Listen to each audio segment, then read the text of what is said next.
It's people like that that will get married and want to introduce pornography to their wife. Say, let's learn. That matter, they know they teach anybody. I assure you.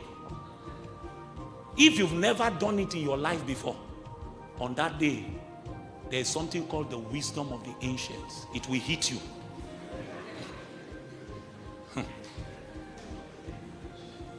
It's a reality from the realm of God. It will hit your spirit like that. You will know what to do.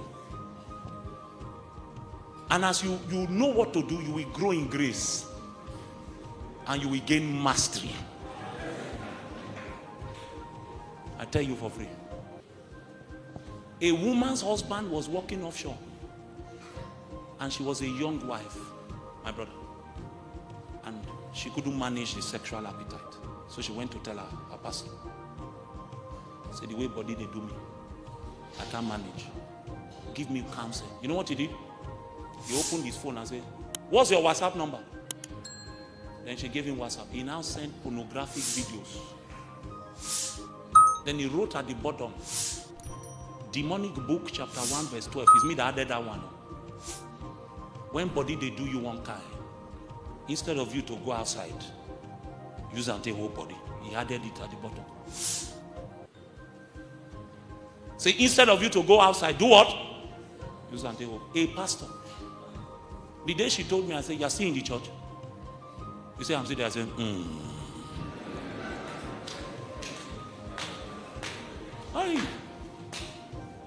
A pastor that is sharing pornography on his phone, he has it handy on his phone, stored in the phone. That is a demon.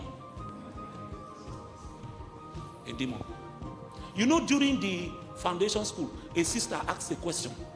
She said, if a pastor wants to lay hand on you and you know that your spirit no day, what do I do? Hey, I wanted to tell my wife's story. We were attending one place, and from the day we entered, we're not supposed to be here. But that day I played keyboard for them and they gyrated. It was a beautiful service. So when I traveled, my wife decided to visit the place again. Then in the middle of the service, the man started gyrations and brought bottle of oil. Beware of service where when they want to anoint people, they are finishing bottle of oil as if the power is in the bottle. They were baiting people with the oil. And my wife just carried her children and stood in the corner and was looking at the man like this. If you near this place. Ooh! If you near this place. She just stood like, the man came there and he just found another person. The spirit is not moving there. It's not moving. It's you that has your life to joke with. That's why you are thinking, let the man not be offended. I was in Escravos and there was a preacher. The day I sat in fellowship the first time, I knew the man was fake. Meanwhile, he was the one leading and doing ministry. Then one day he called me out. He was laying hands on people. I stood like this, looking him eyeball to eye. Fear not, let him touch my head. I'm telling you a life story. Fear not, let him touch my head. He tried to do his prophecy thing. He knows if he says anything, I'll say, oh, Ghana lie. He knows.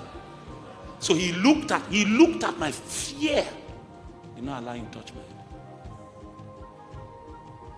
We don't pander to public opinion. In this kingdom, what you stand for it, even if it means that you will need to die for it. We don't have unholy unions with the world. We cannot be a people called out to be holy, and yet we are tampering with things that can defile us. Go to the next verse, 16. And what agreement has the temple of God with idols? For you are the temple of the living God, and God has said, I will dwell in them and walk among them.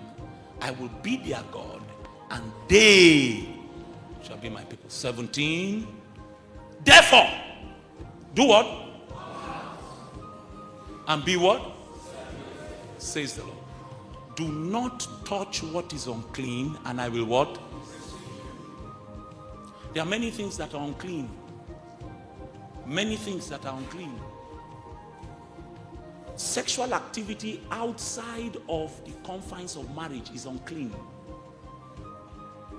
There is money that is not your own. Don't touch it. You know, Christians have developed strange habits. Your boss in the office sends you to buy something and there is change. You know, simple things like this, you will think they don't matter. Satan keeps records. And there's change. And then you put it in your pocket. I've done that to many people before. I intentionally over-inflate the money and send. Waiting for the person to come back and say, see how I spend the money and this is change. The person never comes. I know that that person cannot be trusted with money.